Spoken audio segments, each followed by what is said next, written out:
Rasul suatu ketika diparanin seorang kafir Quraisy. Rasul saat itu sendirian. Itu kafir Quraisy bicara sama Nabi, wahai Nabi, sekarang kau sendirian, tidak ada sanak saudaramu, tidak ada sahabatmu. Sekarang aku tebas peteng batang leher kamu. Kata itu kafir Quraisy, siapa yang mau menolong kamu sekarang? Rasul jawab cuma satu kata, Allah yang akan menolong aku. Kata Rasul. Itu pedang jatuh. Mantapnya. Tiba ngomong Allah, itu pedang jatuh langsung. Gemetar itu apa kafir Quraisy? Pedangnya jatuh. Dengan kalimat Allah. Yang namanya Bung Tomo teriak Allahu Akbar. Dulu merebut kemerdekaan, mengusir penjajah bangsa Belanda dengan kalimat takbir Allahu Akbar.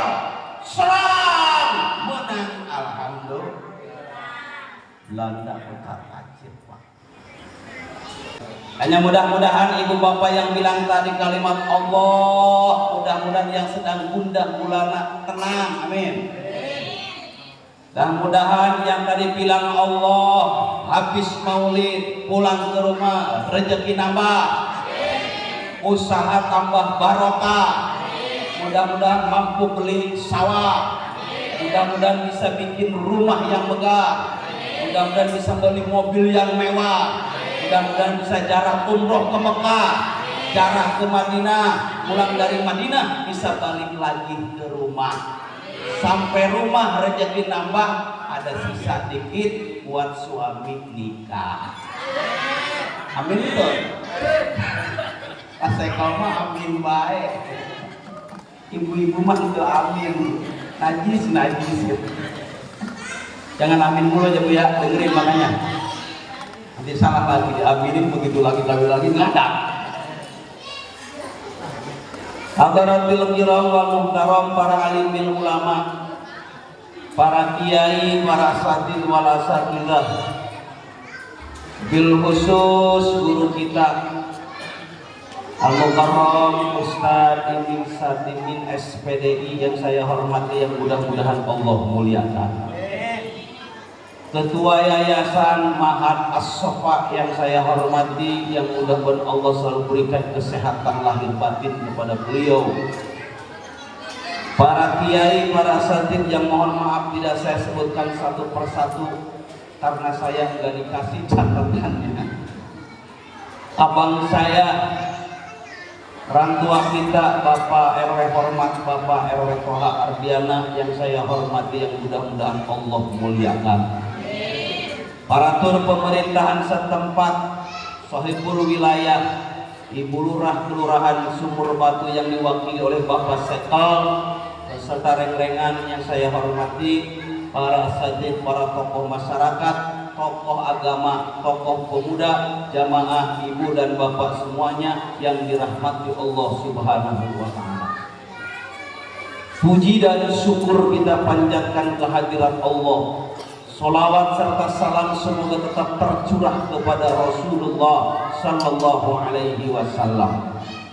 Allah masih berikan kepada kita nikmat iman dan Islam, terutama nikmat sehat walafiat dan panjang umur, sehingga malam ini kita diberikan kesempatan oleh Allah untuk menghadiri undangan Rasulullah Sallallahu Alaihi Wasallam, yaitu memperingati Maulid Nabi besar Muhammad Sallallahu Alaihi Wasallam. Malam ini istimewa buat kita. Ibu bapak hadir malam ini bukan karena undangan panitia. Ibu bapak hadir malam hari ini bukan karena undangan ketua yayasan. Ibu bapak hadir malam hari ini bukan karena undangan dari panitia Maulid DKM. Ibu bapak undang malam hari ini, hadir pada kesempatan malam hari ini. Inilah undangan daripada Rasulullah Sallallahu Alaihi Wasallam. Go. Niatkan malam ini kita hadir karena Rasul. Kita buktikan di hadapan Nabi, kita diundang hari ini, per tanggal ini, jam segini kita berkumpul di sini. Ini atas dasar undangan baginda Rasulullah SAW. Untuk apa? Ngalap barokah bulan Maulid atau hari lahirnya Rasul. Saya yakin ibu bapak hadirin wal hadirat yang dirahmati Allah, kalau sidang mampu kita ngalap barokah dari acara malam hari ini, insya Allah pulang ke rumah esok hari ibadah kita akan jauh lebih baik lagi. Amin. Akhlak kita insya Allah akan tambah lebih mulia lagi. Mudah-mudahan apa yang kita cita-citakan Allah kabulkan. Amin ya Allah ya Rabbal Alamin. Salawat serta salam semoga tetap tercurah kepada junjungan kita Nabi besar Muhammad sallallahu alaihi wasallam, kepada para keluarganya, para sahabatnya, dan kepada kita semua selaku umatnya hatta yaumil qiyamah. Amin ya Allah ya Rabbal Alamin.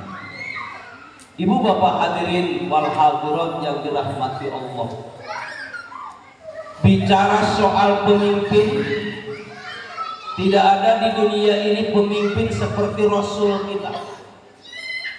Apalagi zaman ayeuna kamu nyaman nyarek nih, nyari pemimpin-pemimpin tingkat dari pusat sampai ke daerah, pasti punya kriteria tersendiri tentang pemimpin yang kita harapkan menjadi nanti. Dalam kehidupan kita di dunia ini, Rasulullah SAW diutus ke dunia contoh buat kita semua. Laqad ja'akum rasulun min anfusikum. Aku utus sungguh seorang pemimpin, seorang kepala rumah tangga, seorang pengusaha, seorang pedagang, dan berbagai macam profesi tiada lain dari jenis kamu manusia, yaitu Rasulullah Sallallahu Alaihi Wasallam. Dalam keseluruhan pribadi Rasul, uswatun hasanah, contoh yang baik buat kita. Maka jika kita mau jadi nyaweng, maka lihat kepemimpinan Rasulullah Sallallahu Alaihi Wasallam. Jika kita seorang mubaligh, dai, seorang kiai, seorang ustaz, contoh kehidupan dakwah Rasulullah Sallallahu Alaihi Wasallam. Jikalau kita seorang pedagang, Rasul pun pernah berdagang. Jikalau kita seorang kepala rumah tangga, Rasul pun punya keluarga, anak dan istri. Jikalau kita seorang guru, Rasul pun rajin ngajar di masjid, di musola, dan tempat-tempat lainnya. Dalam pribadi Rasul pasti semuanya ada contoh buat kita. Tuh, paham? Paham? Apaan? Guys, gitu lagi. Maka kita bersyukur sama Allah. Allah turunkan Rasul kita ini sebagai contoh hidup buat kita. Karena yang namanya hidup ini perlu contoh. Tidak ada manusia yang paling sempurna yang wajib kita contoh, baik akhlak maupun ibadah, kecuali baginda Rasulullah SAW. Saya punya rumah tangga, jangan contoh rumah tangga saya. Emang kenapa rumah tangga saya masih ada piring terbang sandal melayang? Kalau bapak seorang pemimpin, jangan lihat Pak RW, Pak Lurah, Presiden, jangan. Lihatlah bagaimana cara memimpin rakyat ini Rasul kita Nabi besar Muhammad Sallallahu Alaihi Wasallam. Jikalau itu seorang ibu rumah tangga, tiada lain contoh buat istri yang solehah. Istri Nabi Siti Khadijah atau Siti Aisyah itu contoh buat istri-istri yang salehah. Maka salah satu nikmat yang besar dari Allah yang Allah berikan buat kita, diturunkannya Rasul kita ke dunia, contoh hidup buat kita. Ini nikmat yang terbesar buat kita manusia. Alhamdulillah. Gak susah nyari contoh hidup. Siapa yang ikut Nabi pasti dia selamat dunia akhirat. Amin. Siapa yang tidak akan ikut Nabi pasti dia celaka dunia dan akhirat. Bapak cinta sama Nabi, ikut Nabi mau? Benar, benar nih, cius nih. Kalau pengen selamat dunia akhirat, ayo ikutin Nabi. Karena Nabi kita sudah jadi contoh hidup buat kita. Tidak ada dunia sampai akhirat.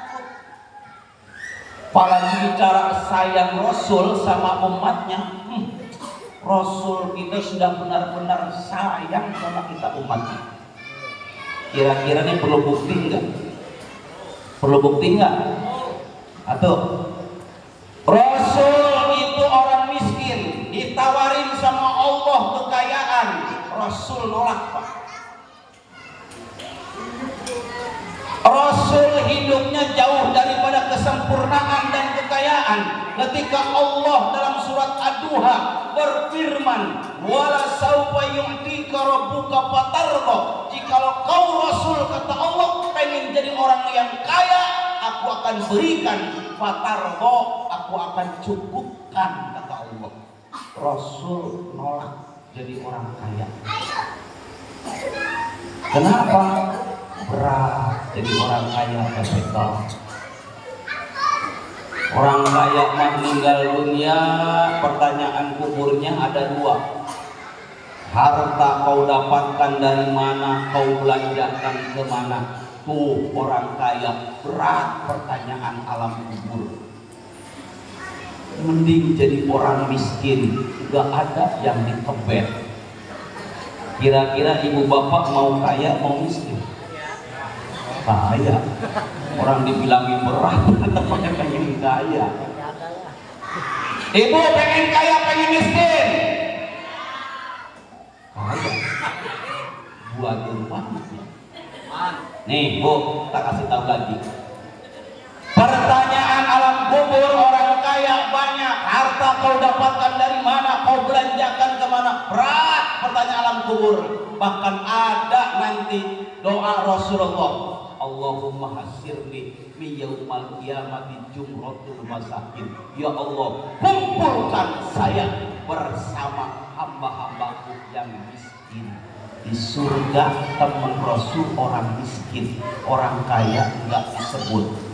Pengen kaya, pengen miskin. Kaya, tetap pengen kaya katanya.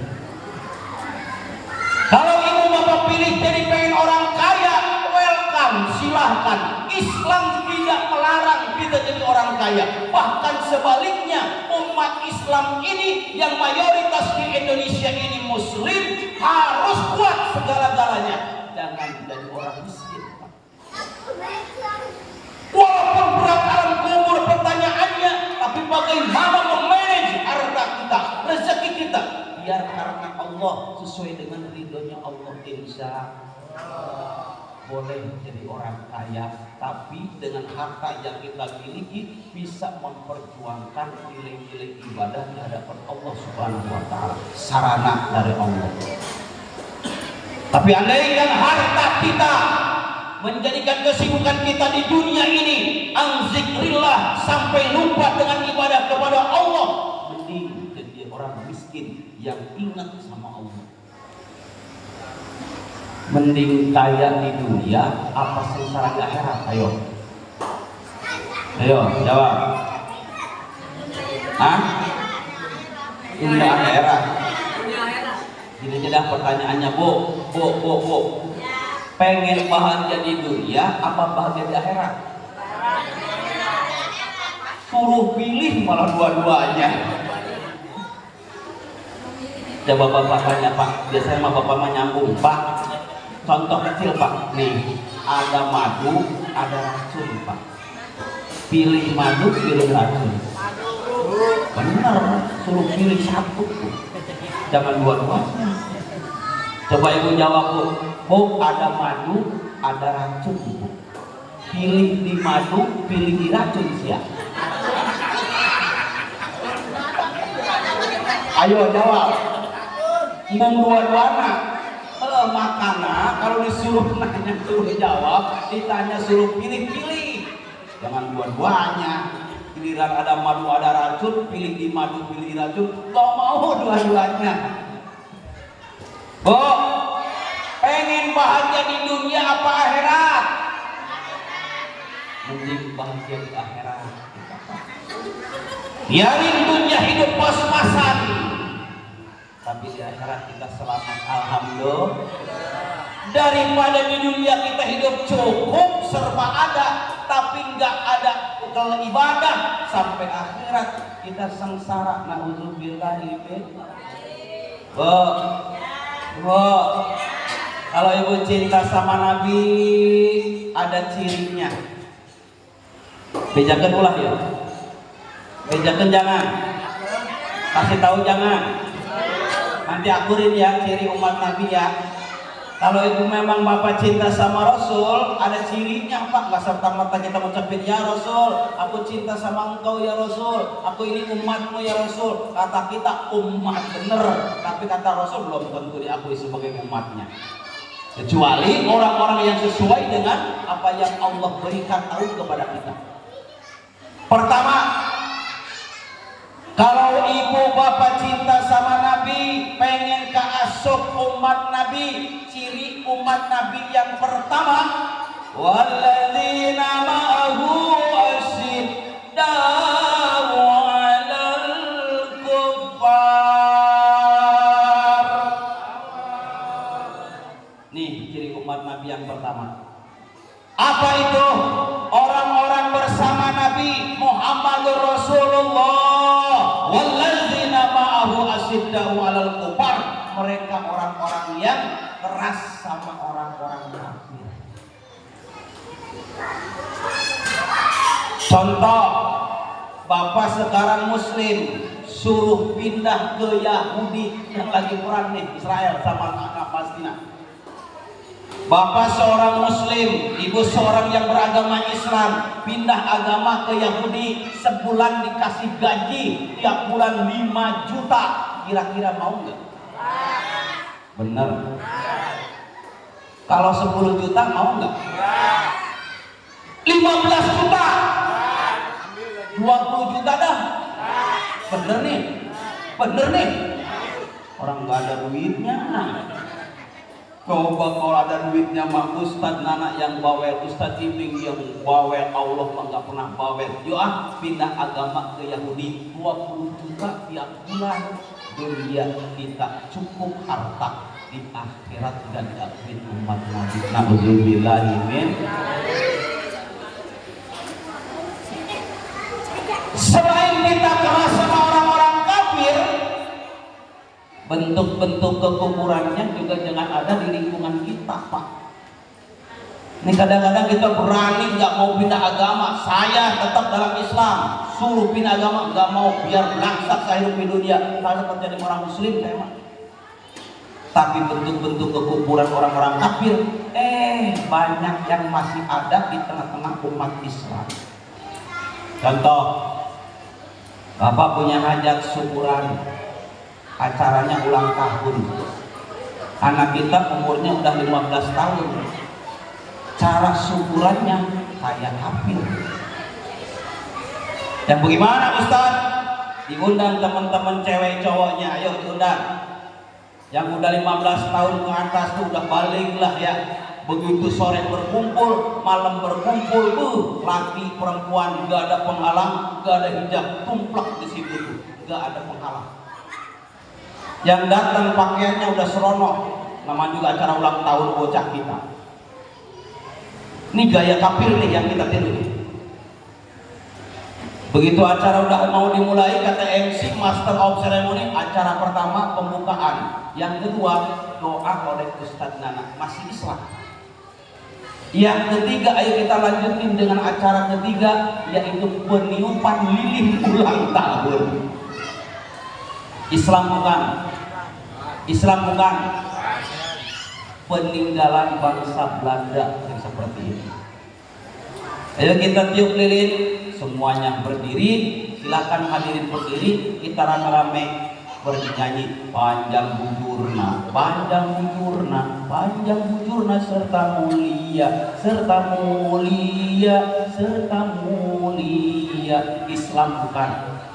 Islam bukan? Udah mulai dah bukan Islam. Tuh yang namanya lilin, nyalain lilin, habis itu sama yang ulang tahun dimatiin, kan goblok ya. Itu lilin kan tadinya mati, terus ditiup suruh mati lagi, mending gak usah dinyalain, orang udah mati kok disuruh mati lagi. Ini Islam bukan? Ya? Bahkan lebih trending lagi, bahasanya bukan panjang umurnya lagi, pakai bahasa Inggris. Happy birthday to you, happy birthday to you, happy birthday, happy birthday, happy birthday to you. Islam bukan? Islam bukan? Ajaran Islami yang seperti ini. Yang Islam yang seperti apa Pak Ustaz? Kalau saya punya hajat, kalau saya mau syukuran rumah, kalau saya mau syukuran anak ulang tahun, yang mana yang Islam? Nih yang Islam, panggil band kepret, hadroh, kan enak ya, relevan dengan kita punya agama yaitu Muslim.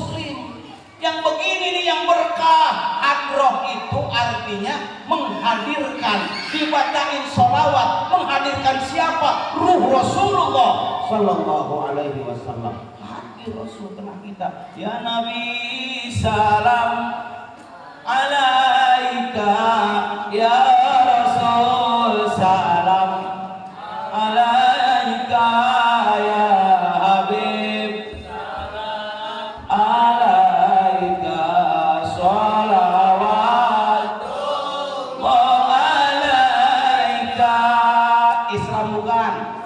Berkah enggak? Berkah. Ini mah enggak acara ulang tahun, undang sinden, ngagiliwir, angin peting tina tunggir, pasekal nyerowok ayo. Padahal mau dibongan sinden itu pasekal. Syukuran ulang tahun, syukuran hajat dan lain sebagainya. Karena kita ini Muslim, ya cara Muslim yang kita pakai. Apa yang terpenting? Doanya itu yang terpenting. Bukan hiburannya, tapi doanya yang terpenting. Makanya undang-undang yang seperti ini ya, insya enak pakai band kepret kayak hadroh begini, kedengaran dari sana juga ketahuan, dengar enak banget. Ciputat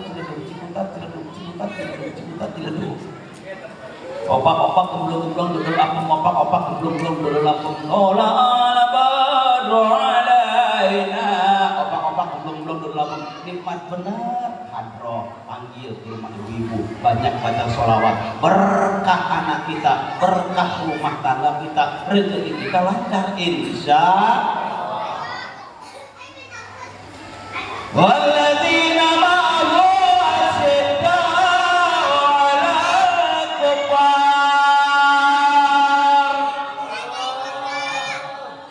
Kalau kita ngaku umat Nabi keras sama orang-orang kafir, suruh pindah agama biar miskin, saya tetap dalam kondisi Islam. Siap Islam sampai mati, siap bela Islam sampai mati, siap bela ulama sampai mati. Takbir, Allahu Akbar. Islam, yes. Kafir, no. Jawab secara kompak. Islam, nah lemas dah lagi. Yang kompak, Islam, kafir, Islam, kafir. Insya Allah umat mati. Amin. Ya Allah. Yang kedua, umat Nabi punya ciri rohama wa bainahum. Ya sendirian bilang Allahnya,